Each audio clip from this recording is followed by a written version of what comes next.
नंद बाबा रोज अग्निहोत्र करते हैं, हवन। एक दिन ठाकुर जी ने नंद बाबा से पूछा, बाबा ये तुम रोज रोज स्वाहा स्वाहा काय को करो?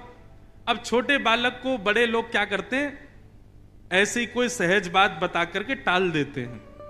होता है ना हमारे घरों में भी, बच्चे पूछते हैं मम्मी काय की पूजा हो रही है, तो फिर हम ऐसे बोल देते हैं, ऐसे कुछ भी बना के बात समझाते हैं। अब छोटा बालक है, उसको क्या समझाएं?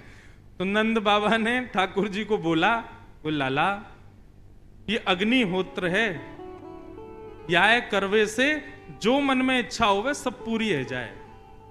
ठाकुर जी बोले जो चाहेंगे सब पूरी है जाए? बोले हाँ। अच्छा, अब ठाकुर जी ने घर में तो बताया नहीं, अपने ग्वाल बालों के पास गए। ठाकुर जी के ग्वाल बाल कौन है? मधुमंगल, श्रीदामा, तन सुखा, मन सुखा, धन सुखा, ये ठाकुर जी के ग्वाल बाल है। और इनके भी अधिपति प्रेसिडेंट हैं 3.5 वर्ष के ठाकुर जी, जिसमें तन सुखा मन सुखा की उम्र तो 11-12 साल की है। वो भी ठाकुर जी को आके प्रणाम करते हैं। सारे ग्वाल बालों को ठाकुर जी ने बुलाया और बुला करके बोले, भैया आज से हवन शुरू करना है। मधुमंगल, श्रीदामा बोले क्यों? बोले पिताजी बता रहे कि हवन करवे थे, रोज हवन करवे थे, मन की इच्छा पूरी है जाए। हाँ तो लाला, तो फिर का इच्छा के लिए करेंगे हम हवन? बोले या हमारे करेंगे कि हम 4-5 उनकी सुंदर सुंदर बहू आ जाए।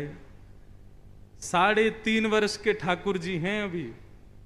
अच्छा बंधुओं, इन बातों को सुनकर के परब्रह्म वाली बातें मत सोचना, ये परब्रह्म ही है, लेकिन ब्रज में अपनी प्रभुता छोड़ करके लीला कर रहे हैं। सारे ग्वाल बाल चारों तरफ बैठ गए और बीच में ऐसे ही हवन सामग्री, सूखे पत्तों का चूरा एक दूसरे में बांट दिया, सूखे पत्तों में अग्नि लगा करके, और आचार्य बन के ठाकुर जी बैठ गए और चूरे दे दिए सबको सूखे पत्तों के। अब बोले जैसे ही मैं कहूं स्वाहा, सोई डाल दियो। और देख मधुमंगल, श्रीदामा, तन सुखा मन सुखा धन सुखा, यदि मैंने कही स्वाहा और तुमने नेक भी विलंब कियो तो फिर मोते मत कहियो यदि काणी बहू आ जाए तो, मोते मत कहियो लूली बहू आ जाए तो, जैसे ही कहूं स्वाहा तुरंत डालनो है। ढाला, बोले तू बस बोल, हम अभी डालें। तो ठाकुर जी कैसे खेलते हैं, ओम स्वाहा, स्वाहा बोलते सब डालते हैं। अब कभी कभी ठाकुर जी करते हैं ओम स्वाहा नहीं बोलते, इतने में देख अब तेरी कहानी आवेगी, तेने डाल दियो। ऐसा आनंद करते अपने ग्वाल बालों के संग। अच्छा, हवन आज पूरा हो गया। हवन की पूर्णाहुति पे मधुमंगल ने ज्ञान दिया, लाला ऐसे हवन पूरे ना हुए करें तो कैसे हो? मैं बोले कोई भी यज्ञ की पूर्णता में ब्राह्मणों को भोजन कराना चाहिए, तभी यज्ञ सफल माना जाता है। बोले हाँ हाँ, तो चलो आज ब्राह्मणों को न्योता दिया मैं। अब तो महाराज कन्हैया, मधुमंगल, श्रीदामा, तनसुखा, मनसुखा, धनसुखा और भी 2-4 और थे सखा ठाकुर जी के, सुबल, सब नाचते कूदते गाते हुए सब पहुंच गए ब्राह्मणों के घर। और ब्राह्मणों के घर जाके कहें आज हमारे घर यज्ञ हुआ है, आपको भोजन पाने आना है। पूरे गोकुल के ब्राह्मणों को निमंत्रण दिया है। अब स्थिति ये कि महाराज जब नंद भवन से निमंत्रण आता है ना, उस दिन ब्राह्मण सुबह से भूखे रहते हैं और नमक का पानी और पीते हैं ताकि भूख और तेज लगे। क्यों? बोले आज तो नंद भवन जाना है, 56 भोग मिलेंगे खाने को।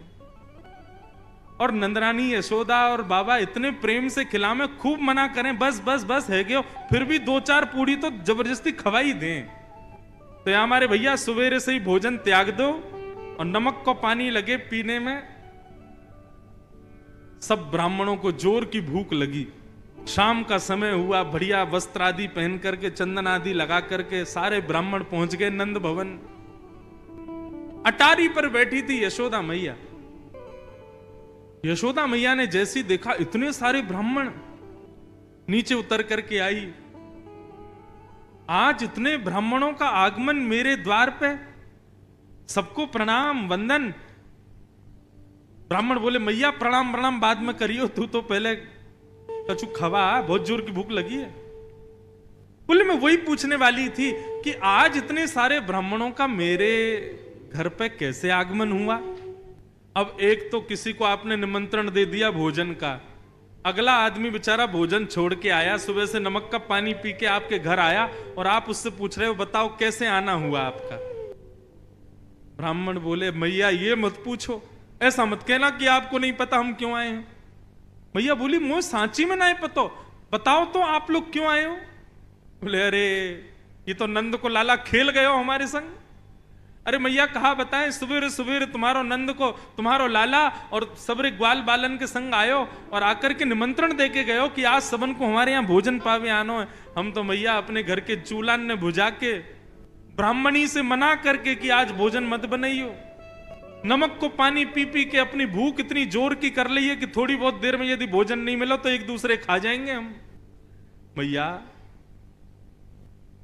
तुम्हारे लाला ने निमंत्रण दियो।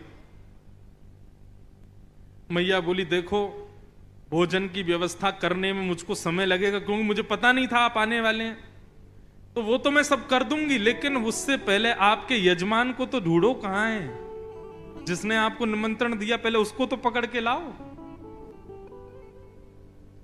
सब ब्राह्मणों के संग मैया निकल पड़ी खोजने। तभी नंद भवन के पीछे ठाकुर जी अपने सब ग्वाल बालन के संग खेल रहे थे। मैया पहुंची, लाला ओ कन्हैया यहां पे आ। जैसे ही ठाकुर जी ने पीछे देखी, ओ मधुमंगल ये तो सांची में आ गए सबरे, हम तो ऐसे ही आनंद में निमंत्रण दे के आए, ये तो सांची में आ गए। बोले हम लाला ये तो सांची में आ गए और मैया और पकड़ के लाए। मैया